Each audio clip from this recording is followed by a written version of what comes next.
Good afternoon, everybody. My name is Timothy. I am the coordinator of Oshun R User Group, Nigeria. Today, we want to start our webinar on the advertised topic, which has been given to everybody from the initial stage. I would like to introduce the tutor for today in person of AYOMIDE AKINWANDE. AYOMIDE AKINWANDE has been a very sound R expert. Is a business intelligence analyst based in Lagos, Nigeria. He specializes in data analysis and visualization. He uses tools like R and Python to gather insights and drive business growth. His experience lies in crafting interactive and dynamic reports and web application using frameworks like QUARTO, Shining, and Plotly based dashboard. Thank you. So on this note, I want to introduce to you uh, our tutor for today, and he will be taking us through for the next 1.5 hours. Ayomide, please come on board. Thank you. All right, thank you very much. Good day to everyone once again. Today I will be taking you all through the process of sharing your quarterly report on GitHub pages. Uh, if you have not used Quarto before, Quarto is basically an open source um, an open source platform that allows you to create both static and dynamic um, documents such as reports, presentations, articles, dashboard, and so many more in different formats. And when we talk about GitHub pages, it's simply a platform that allows you to share your both open source and closed source um, web page. Okay, and this web page can be a documentation for your project or simply a report as we have today. The process is not hard, it's easy to grab, so I'm just going to show you a step-by-step approach on how to achieve it. So right now I'm going to share my screen. I don't know if that's okay. Okay, please, you like to share on screen now, but I noticed that somebody is already sharing the screen already. Please, Engineer Dele Adeosun, please stop sharing the screen, please, so that I'll be able to share our screen here. Engineer Dele Adeosun, please, we are waiting for you to exit sharing the screen.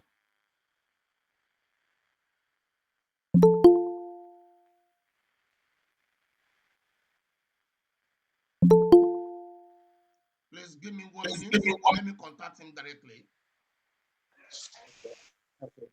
I can't see this. You can see the screen? You can see your You can screen. see my Let's screen? proceed. Okay. All right. So to begin, the first thing you will need is to work with GitHub. And in order to work with GitHub, you need to have Git installed on your um, on your system. So if you have Git on your system, then that's fine. But if you don't, what you can simply do is to download the Git installer. Okay, you can simply download the Git installer, and once you've done that, it's just a standard software installation process where it guides you through the whole installation. And depending on your operating system, of course, if you're using Windows, you can simply click on the Windows installer. For those with Mac and other people with Linux, you can just simply click on the particular operating system that you use. And after that, it will take you through the installation process where you just have to click possibly next, let them the necessary configuration. I have the GitHub already installed on the system, so I won't be installing it again. Once you have the GitHub installed on your system, the next thing for you to do is to create a GitHub repository. Now, you need a GitHub account in order to create a GitHub repository. And all you simply have to do is to register. It's just like registering for a normal uh, social media account. So it shouldn't be that hard. So all you have to do is to sign up for GitHub, then it will take you to the necessary process in order to have your account up and running. But I already have an account on GitHub, so I won't be doing that. The only what I'll do now is to sign in to my GitHub account. So after you are signed in, after you've created your account and you are signed into your GitHub account, the next thing for you to do is to create a GitHub repository. You can think of the GitHub repository as a folder in a remote um, application or a remote server on the web. And in order to do that, you can simply come over to this new button over here. In your case, the UI you might have might be different. What you can simply do is to come over to this plus icon, then you can have another route in creating the new repository. You can either use this or use it. It's still the same process. Once it has taken you to the page where you can create a new repository, then you need to include a GitHub, a new name. So, I mean, the repository,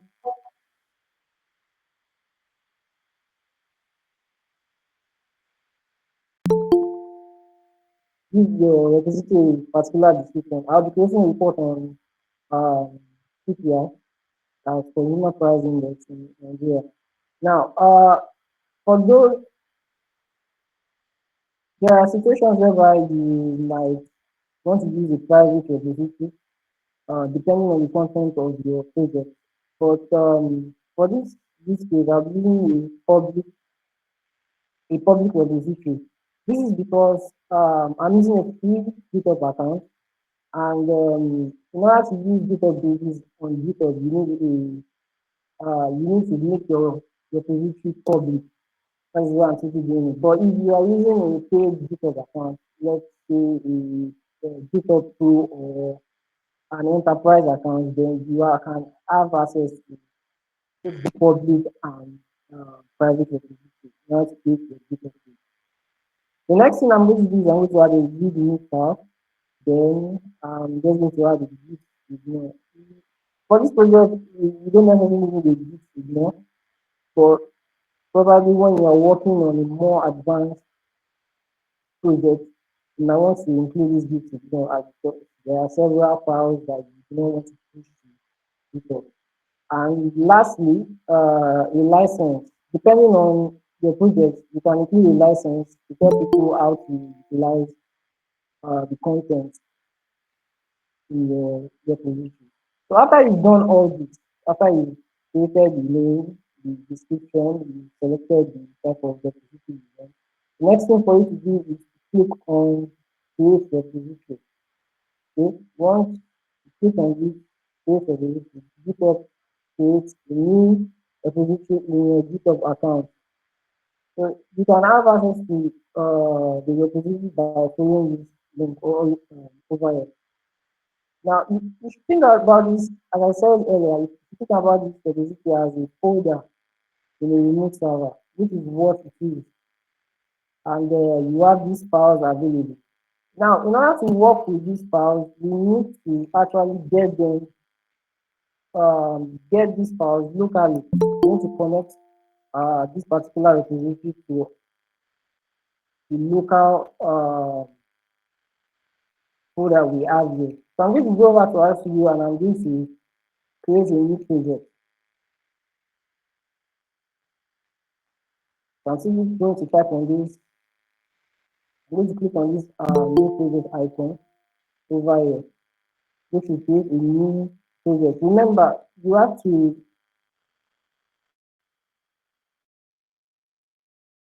you have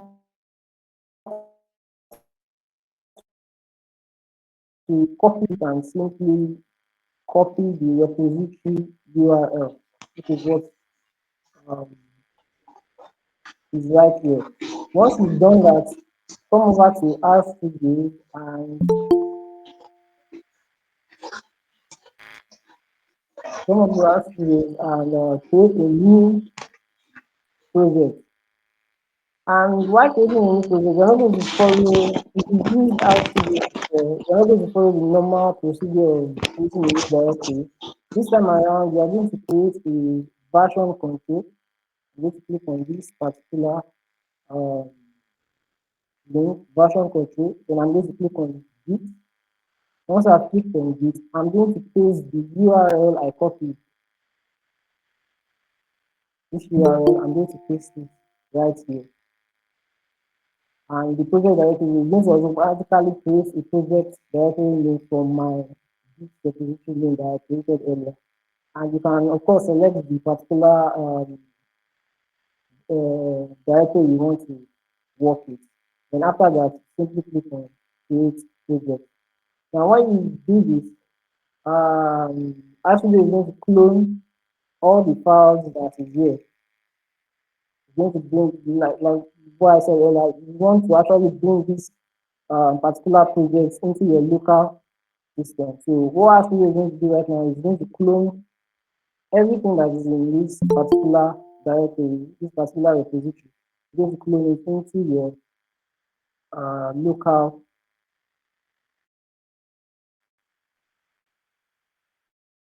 I'm going to do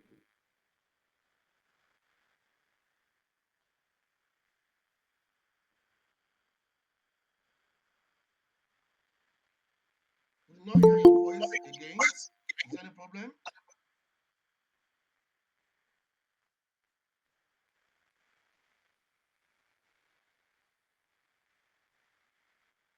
We did not hear your voice again on recording. Is there any problem? Okay, can you hear me now? Yes, I can hear you now, but for the past two Yeah. minutes, we couldn't hear you. Oh, I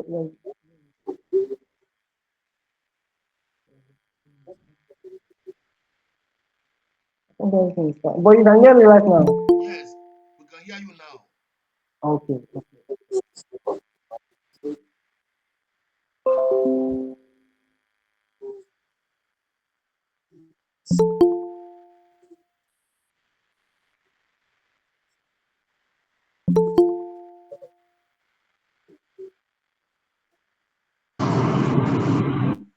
So while we're waiting for us to be prepared, uh, you you simply need a file while working with um, QUARTO.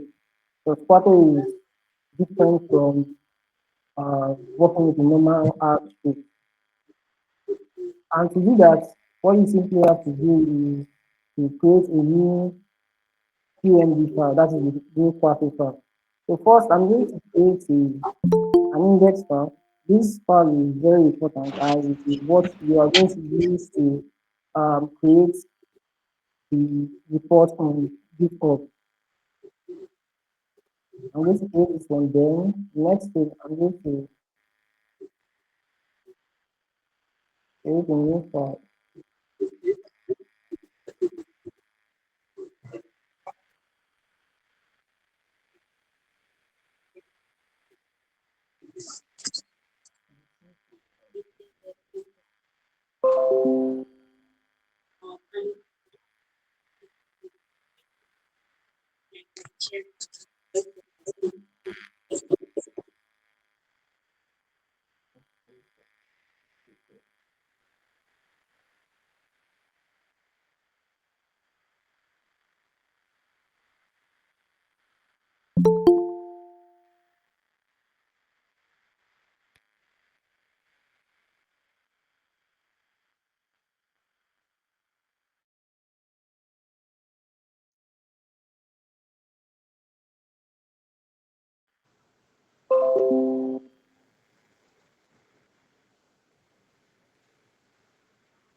We did not hear from you again.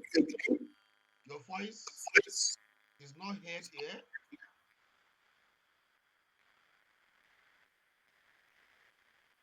Yeah, I'm trying to speak. Okay. You are trying to create a file. Yes, yes, I'm trying to create a new PNG file. I don't know why. I think it's okay, yeah. So now I have the PNG file. This is, if you notice, it is .png. The file extension is the PNG file. And also, you also need a configuration file, a QUARTO configuration file. Now, this configuration file is simply to tell QUARTO the kind of projects you want to create, because there are several different documentation that you can create using QUARTO. So you have to be very specific about the kind of projects you want to work on. Like I'm going to use a website project. Then I'm going to save the output in a docs folder. Now this docs folder over here is very crucial, because it is this folder that we are going to flip over to GitHub page in order to create our report online. So it is very important to include this doc. If not, Quaco is simply going to create um, a different folder with a different name. The next thing, you can use the Notepad engine since we are working with R, and I'm going to give the HTML format. So I'll take you through the basic ways of creating and working with Quarto. Just in case you've not had the opportunity to work with Quarto before, so I'm just going to give you um, a quick breakdown of what you can do with Quarto, how you can utilize some of the features that are available to you. Now, the first thing I'm talking about is working with headers. Now, in Quarto, you can create 6 levels of headers depending on what you prefer. Now, to create an header, you simply have to include an hashtag before the particular text you want to include. Now, this right here is a level one header because I only included a single hash symbol.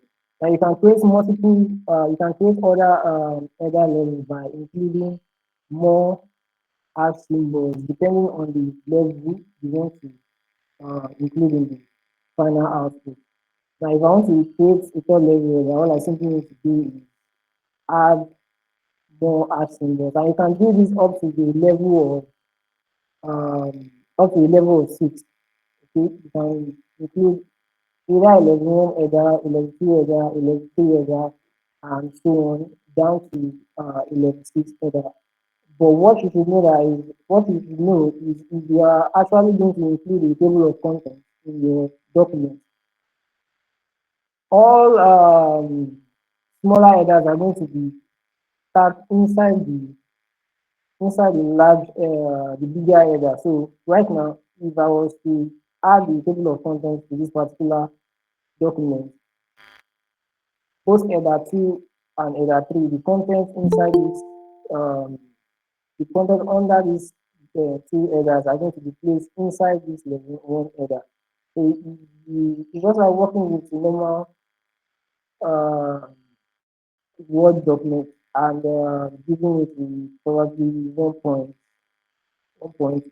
and probably and so on, depending on how you want to create it. Now, if I come over here, you can see that we have there's one header, there's two header, there's three, and we can go on and on to the sixth uh, header. Now, while working with Quarto, there's something I also want you to know, and it is very different from working with a normal ASCII. Now, for instance, now if I want to run a normal code, I can simply just say, so let me say, uh, time, and I can say system. And once when I run this particular code, I get this output in the console. This is how to run code now. Just include your code, include your comments about the code. But you can't do the same here in Quarto because this is a standard section. Everything here is a standard section, which is what Quarto is built on. And Quarto is going to convert, is going to believe that this right here is a text rather than a code, unlike what we have over here in a normal ASCII. You're going to take this as a text, and if you come over here, you can see that we only have a system, a sys.time uh, function over here. In order to work with uh, R code in Quarto, you simply have to create something called a Quarto code block. And this code block is or a code chunk. This code chunk is used to run and render R code. And to do this, and to create this particular code chunk, you need to include a three backtick, then a curly brace, then the R letter, then another three backtick to signify the end of this particular code block. Or you can simply just do the easy way by coming over to this icon over here, this C icon over here, place your cursor where you want the code block to begin and simply click on the icon and you get a new code block over here. And now if you try to run the code the run area and try to do it inside the code block, then you're not actually going to see the difference right now. Because Quadrant now can tell that this is actually an R code, which is different from a normal markdown text.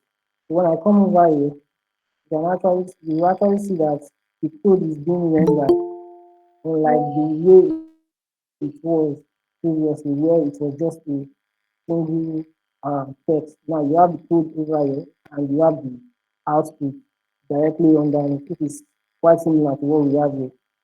So whenever you want to run a code in R, you simply have a code in Quarto, you simply have to place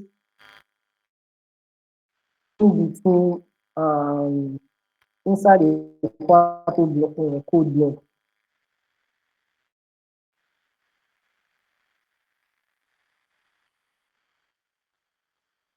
And there are other ways of working with code blocks or code chunks uh, in Quarto. And there is something also that you can do in order to make life easy for you. Right now, I created this particular YML file, which is simply a configuration file. As I explained, like it tells Quarto how you want to configure your documents, what kind of output you want to generate, which is an HTML output, and what type of um, project you are working on, which is on a website that we're trying to create. You can also do this right here in a Quarto document. right? This one, whatever you include here is going to affect all the QUARTO documents that you have in this folder. Whatever you include in this particular file, all the configuration you include in this particular file will affect every QMD file that you have in this particular folder. But when you can also use dedicated configuration for a particular QMD file. And to do that, you have to include a YML section in your QMD file, and mostly it's usually placed at the beginning of the document. To do that, you have to use three dash and another three dash to signify the end of the YAML section. And right now, I can simply say author. I can also include the date. Yeah. I can include and so much more. It is not limited to this particular configuration I included here. You can actually add more. You can actually add whatever you include here. You can also add it here. But just keep in mind that once you include it here, it is only going to have an effect on this particular document I am in right now. This particular QMB is not going to affect other QMB files right now. If I come over here, you can actually see that it has included the author name and the date I included. Now, this last modifier simply tells Quarto to use the last date I render this document. Now we have June 2020, June 22. If I render this tomorrow, it is going to update this to June 23. It's quite easy. Or if you simply specific date, then you can just add code it. You can just copy it over here and add code it right here. If you don't want to change to updates every time you create you render the new document. Now this is a document level configuration. There's also something called a code chunk level a code level configuration, and which simply attach a particular configuration to a particular code cell. Now, let's say I want to load the file verse package.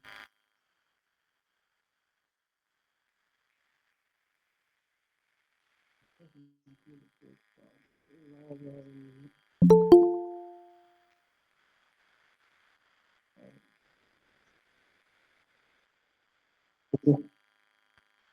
So when I render this output, I want to realize that um,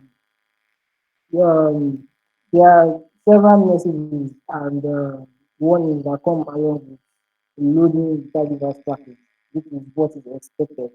And since what we have here is that Pato has dictated that all functions in the Pato document will have their messages and errors and other outputs printed out.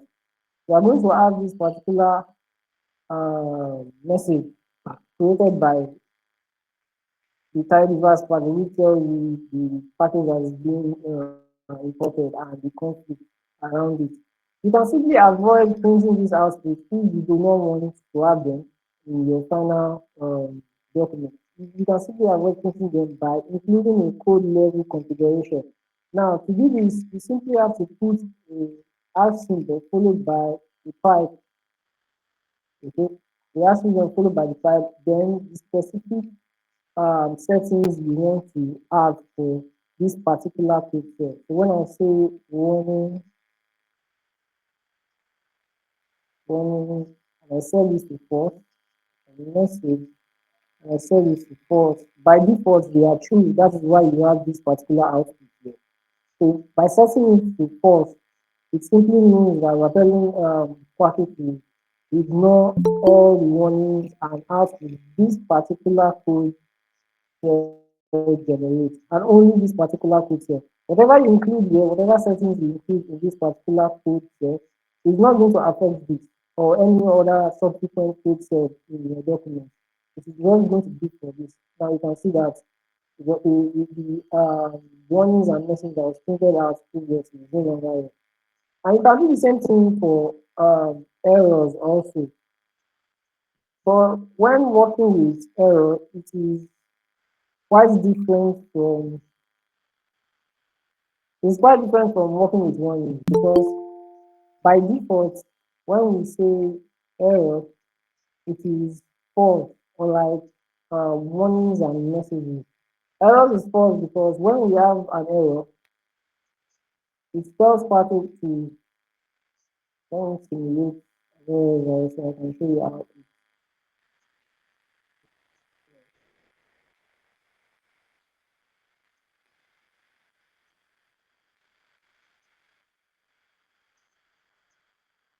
Now, when I try to render this document again, there is an error I say.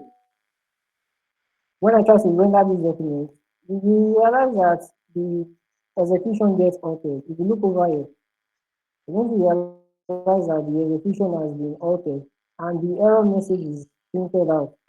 This is simply the standard, the default operation because you have to actually rectify this error in order to render the document completely. You can override this by setting this to true. And once you set this to true, you are simply telling Quato that yes, this is actually a deliberate error. And you know about it and you just want to keep on creating the output. But then once the output is created, the error gets printed as part of the final document. I would not recommend this because just in case you have a very defined way that you probably are going to use the subsequent codes here, you keep on getting errors whenever you render the document. And if you do not want to render, say you do not want to render a particular code here, there is also another option for you. You say I want to share this particular document I'm creating now, and I want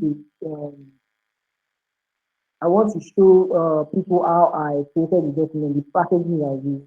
I can simply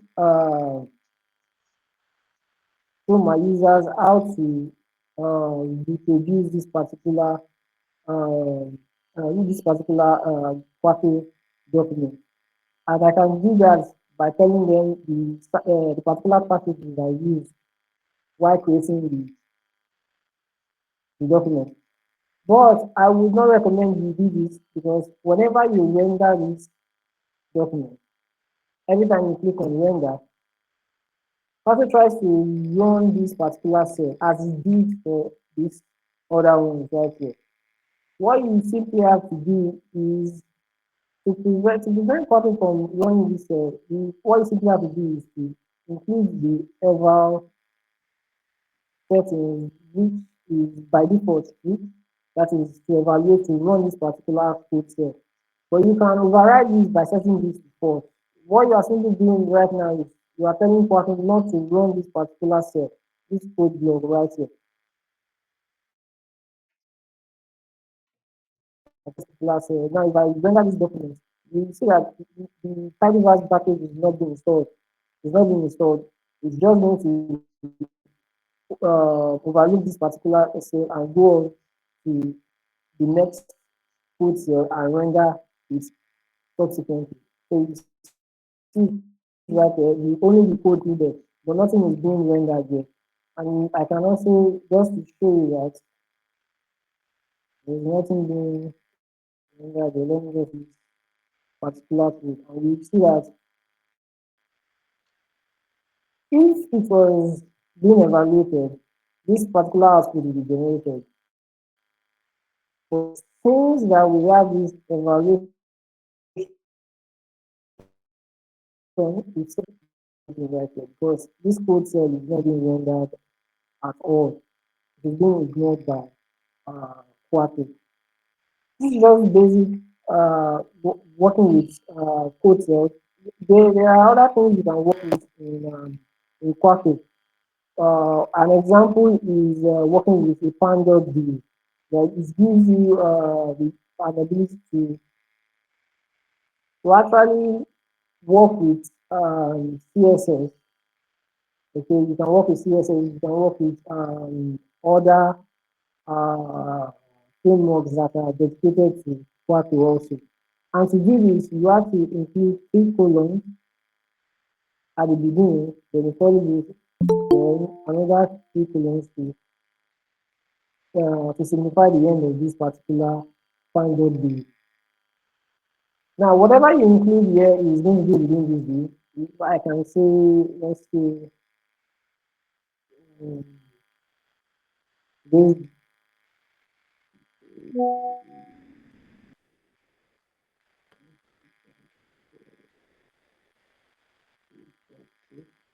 and when I render default, nothing is happening here because I did not include any particular CSS class, right?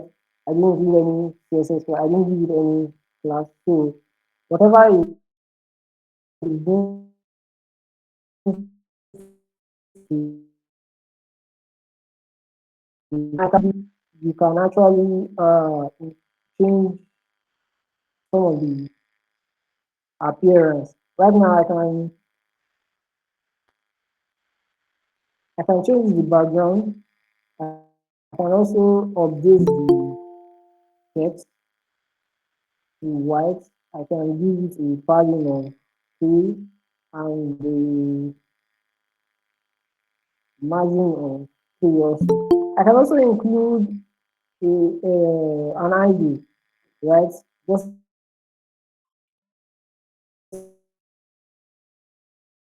in case program problem, some include an ID right here. It's, you can do many other things, particular to this CSS classes available on Bootstrap. And you can also use a custom CSS class. So then you have to create a CSS script, you have to utilize the custom CSS class. Right, so you come over here, you can actually see that the appearance has been updated. Now I have a green background and the text right here, which I specified color text, which is very easy when using it with the panel view. Now, before I move on to another way you can utilize the panel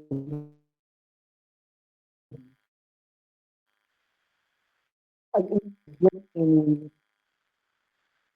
Quarto D, in a Quarto document. I mean, now I have encoded this particular date right here. Now, if I render this document tomorrow, then this particular statement becomes invalid, becomes wrong. I can make this dynamic by including something we call an inline code, an inline code in Quarto. And to do that, you have to create an inline code in Quarto, you have to include a backtick, then an R immediately after that backtick, then another backtick indicates the end of this particular inline code. Now I can simply type system the function within this particular backtick I created. And when I run this code right now, what you are going to see is you are going to you are going to see that the output remains the same. It is going to for OCs in 2022. Now when I run this tomorrow, this is right now, this is what is being this is what I included in the document, and this is the output.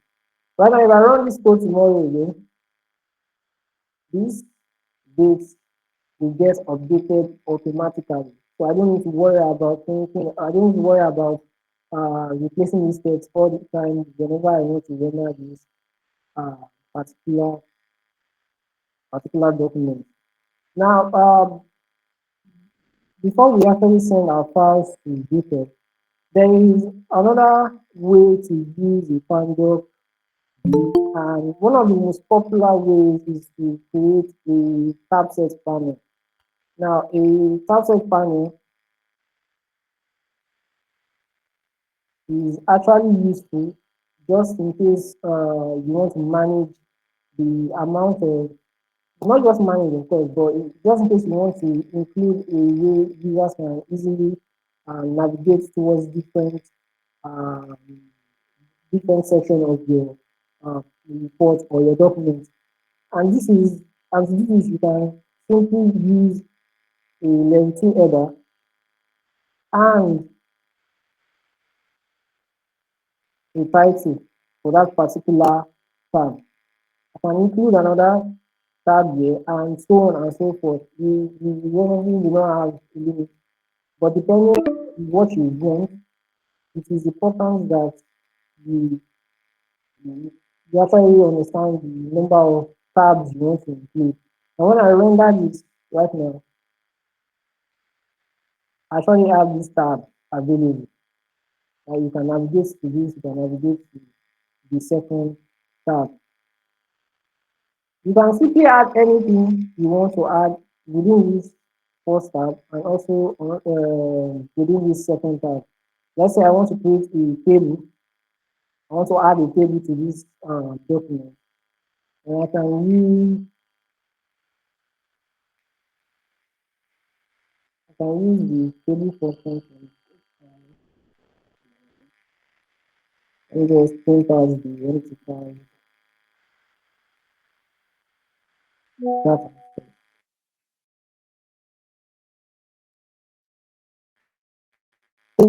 Content particular tab, you have to put it particular tab you want to include.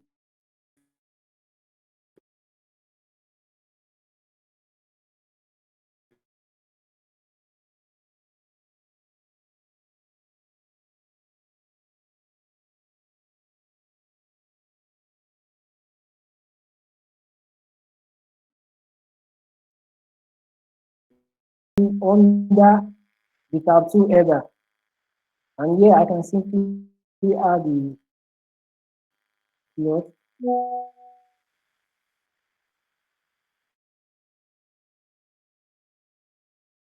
And when you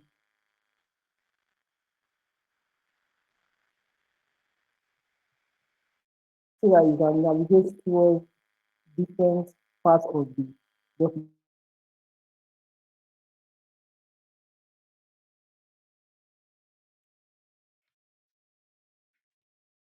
depending on depending on your preference. You don't necessarily have to do this alone or include just two tabs. You can have three, you can have four, you can have five, depending on what you actually want. You can also work on, let me just quickly run down how to edit your plot, just in case you don't like the default performance, because right now you can see that the plot is aligned to the left, and you can actually work on your plot by using a code level settings. And to do this, the first thing I'm going to do is I'm going to include a figure width. Let me just give it Tutor, a width of width. hello, Tutor, we cannot Yeah. see your screen again. Maybe you're not sharing your So, screen again. And to add to what you are saying, in the next few minutes, less than 10 minutes, this link will expire, and I'm going to share a link now to the group, to this group here, to our message group. Please kindly copy that the new link and join immediately this one elapses. okay. Thank you. Shall And we can you continue? see my screen now? Yes, we can see your screen now. Okay.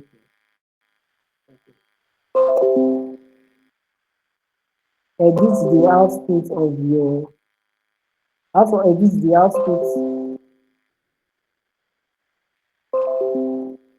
of your plot in QUARTO.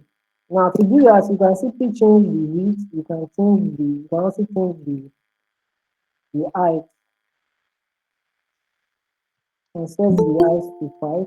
And I can simply align the plot to the center of the document. And I can do so many other things like include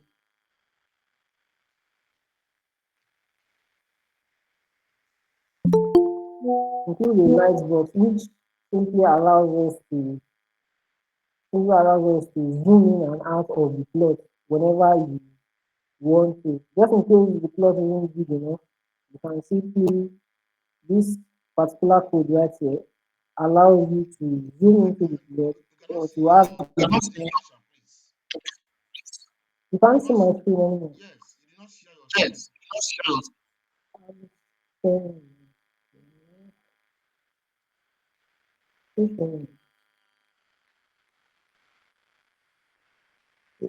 I can actually see this. I can see his screen. you can see it. Yes, but you can share again.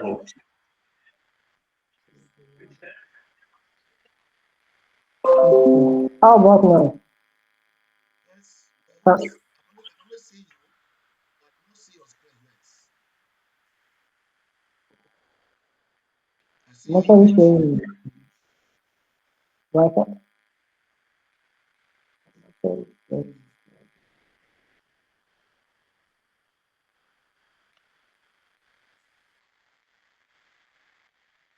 We have less than So what we 5 minutes.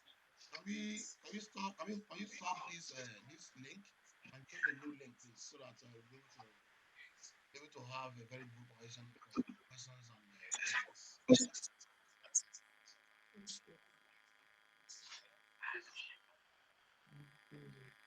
Please copy the link I sent to the message box now, so you can join it. Just copy. Don't join yet until I start it.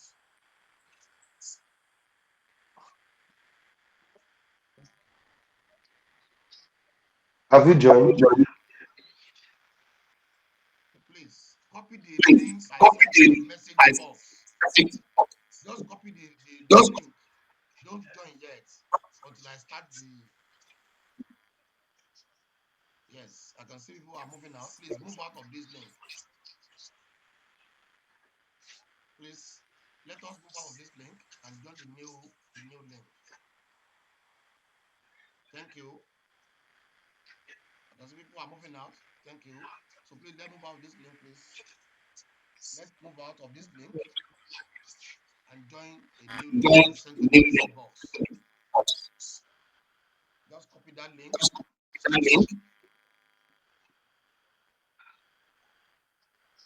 Hello. I'm seeing I expecting people can't. to move out. Please move out of this link, please. He's not as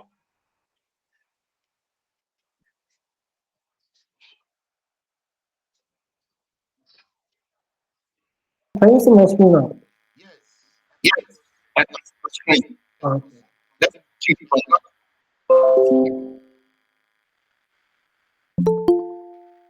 okay, so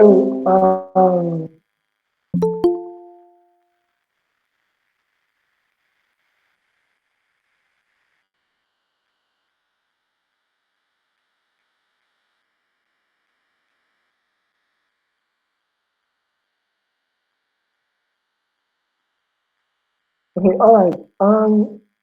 Just as I was saying previously, uh, this is actually how you can add a plot to your quarterly documentation.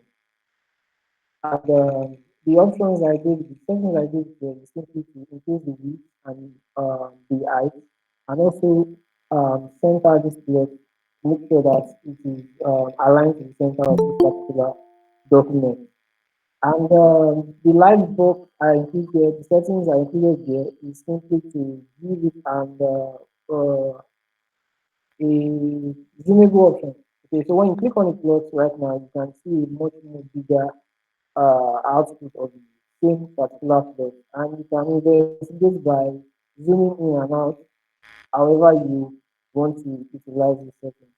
Now, just like I said previously, you necessarily do not need to add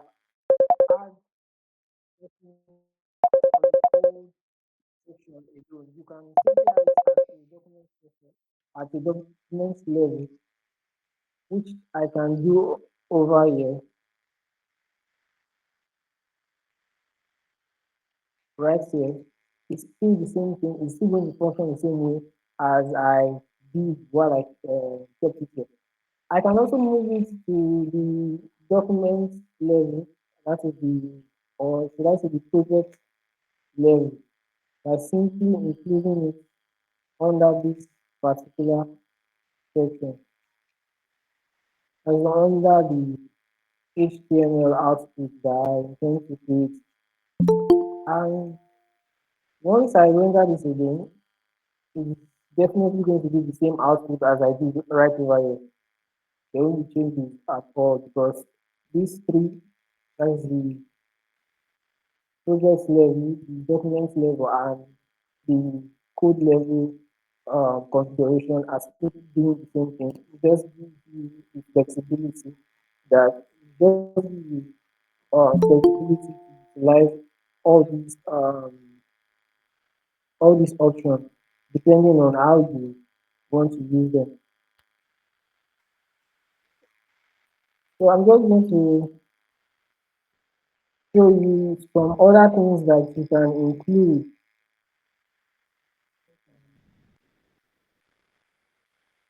I can include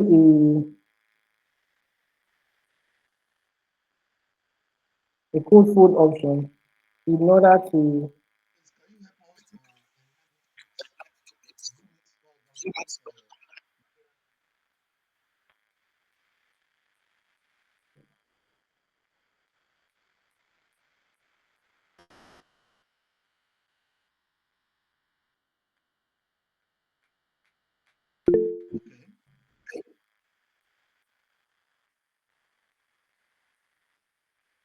Okay, okay. I think you can still push little bit to have a bigger format. Aha, yes, yes. Aha, that size is okay. uh, so yeah.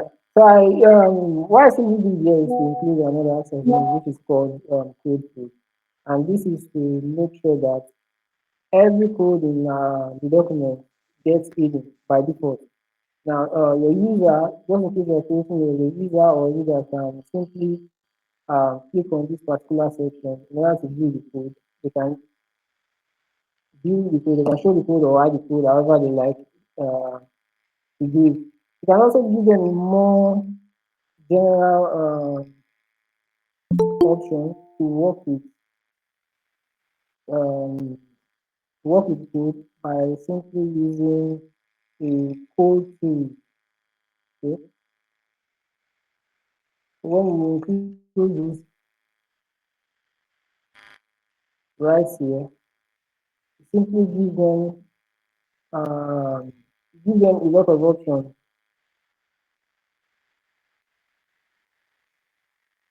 while working with your documented output right here. Give them the option to either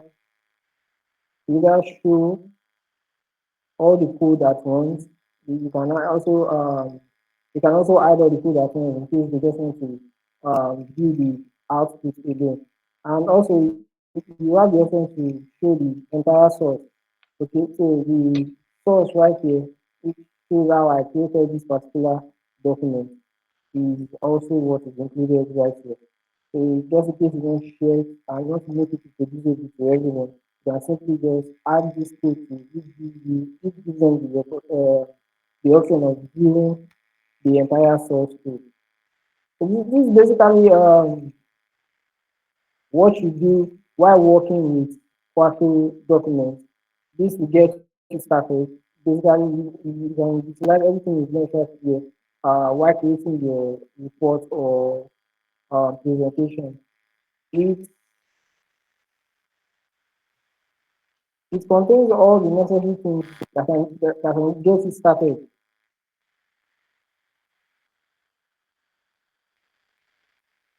without you having to worry about other more advanced stuff. But you just in case you want to add more advanced stuff, you can always do that.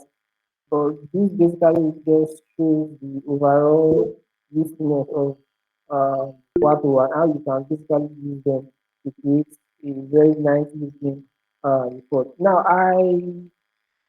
I have created the the report for this.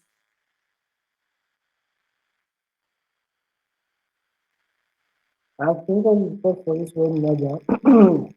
So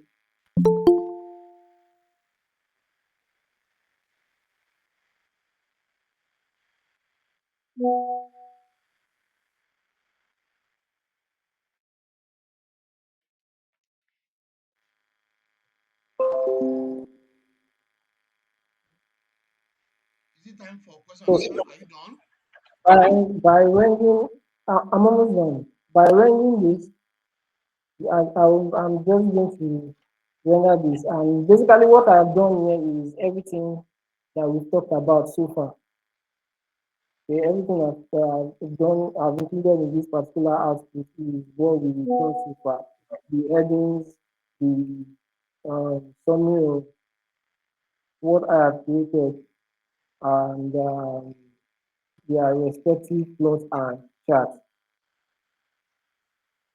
So if you once you have this, you basically just have this on your local system. It is not available right now. Because when we come over here, you can see that the repository we created earlier is still has the same document as its web. So what we can simply do is to move these particular files that we created over here. Or what we can simply do is to move these particular files that we created over here to our desktop repository. Now, in order to do that, you can simply you can simply do it in two ways. If you are more comfortable using a terminal, or if you are comfortable using the RStudio GUI. To use the terminal, you simply have to work with some git command. Now, I'm going to say git pull. You have to make sure that my remote repository is up to date with the folder I have in my local system. Now, the next thing I have to do git um, is to track the doc file in case there's any changes in this file. So I'm simply telling Git to track the doc file. Now, when you look at this particular error right here, it says the following part is made by one of the okay. So what's happening here is that by default, Git tries to ignore this docs folder right here, but we need to remove it because that's what we're going to be working with while creating the uh, output on GitHub repository. So what you need to do is to remove the docs, then save this file. Once you've done that, you can come over here and you run the command that is git add docs in order for this to track the changes in the file. Once you've done that, the next thing is to include a commit that is git should say what you've done. And you have to do it with a particular message. So I'm going to type in the dot file. Now, once I run this, now I have saved the changes, but it's still on my local system. So the next thing I have to do is to push this particular doc through my remote repository online. Okay, so right now,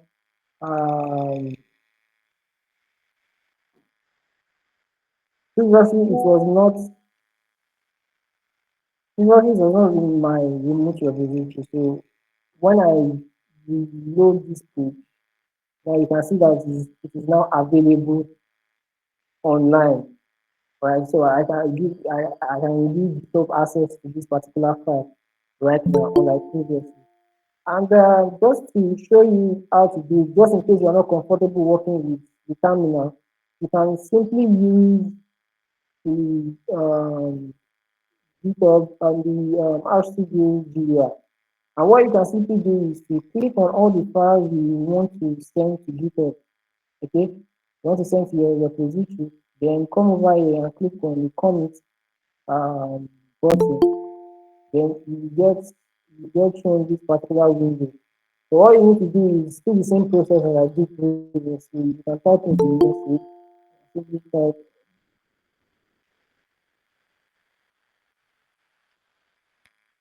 share report files, and I'm just going to click on this commit button.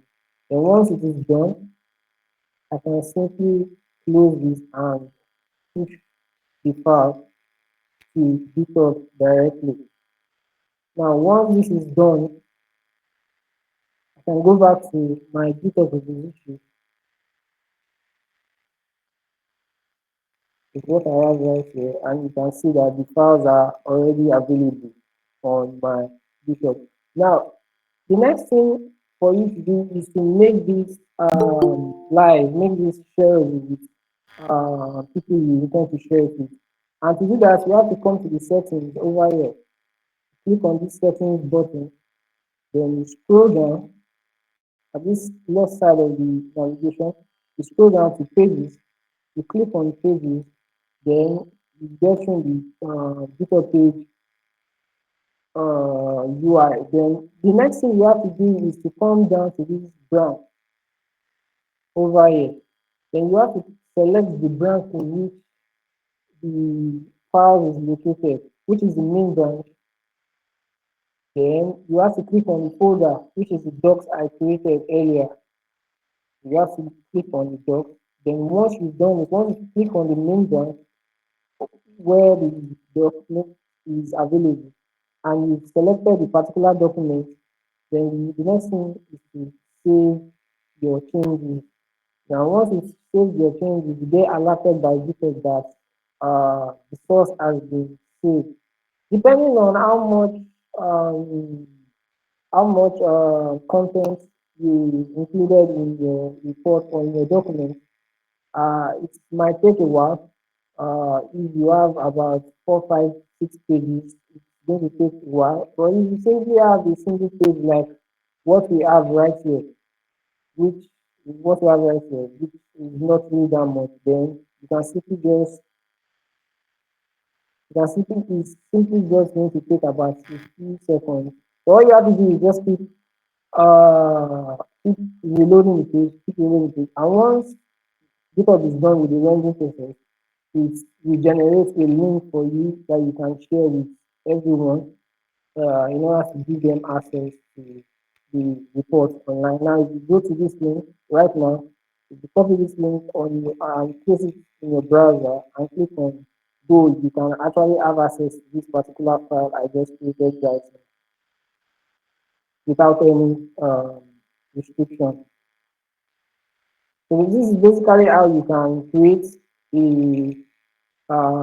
QUARTO file.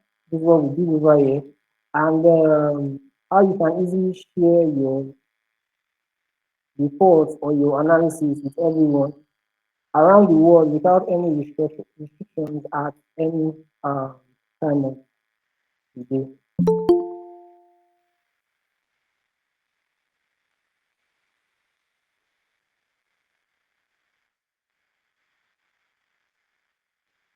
Yeah, well done. Are you done? Yes, Okay, can we welcome questions? Someone was of raising hand course. last time. Can we welcome questions, please? Questions, please. Please unmute yourself and talk to us. Questions?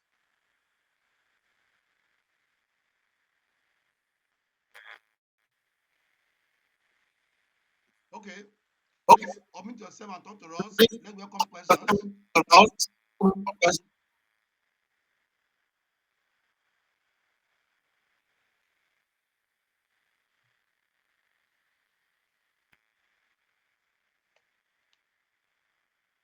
Okay, that means there's no question at the moment. Maybe if anybody's having a question, they will post it to me in our WhatsApp group, data science group. So, and also in our R user group. So maybe you're going to post the question to us in our R user group or show R user group. Okay, Dr. Tatawa, you have a question? Yeah, yeah, good morning, Prof. Good morning to you, sir. Um, I know what you're doing is actually laudable, but today there was a little bit of glitch. We were supposed to start at 12 o'clock. I presume that there was a problem, and a lot of us tried to join, and we couldn't join, so we thought that it wasn't going to hold. It was only later on when deep into the class that we realized that it was actually holding, and that's how we were able to join. My little request here is perhaps if we can get a recording of this, if it's recorded.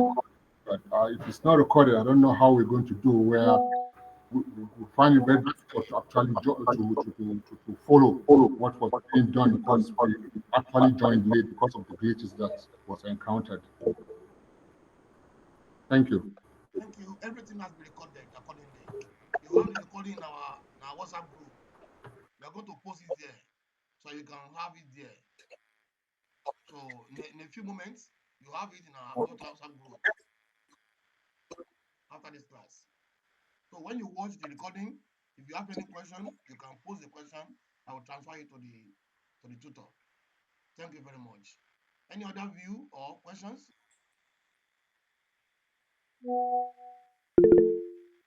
Any other view or questions? Please, somebody want to ask a question? Okay, want to join?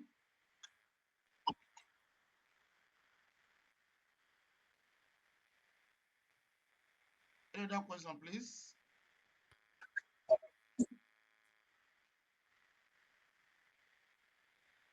Okay, if there's no question, that means we are free to round up this training, this virtual class. So, on behalf of everybody here, of my humble self, on behalf of Team Hard Programming Consults, and also on behalf of members of Oshun R User Group, I want to say a very big thank you to our tutor, AYOMIDE AKINWANDE, for creating time to be with us today from the beginning to this moment. Thank you very much and God bless you. Also, those of you who have attended this class, also, we appreciate you. Thank you. God bless you all. So, do have a wonderful weekend. Goodbye. We're going to share the recording with you in our group and all our social media platforms. Thank you very much. Goodbye.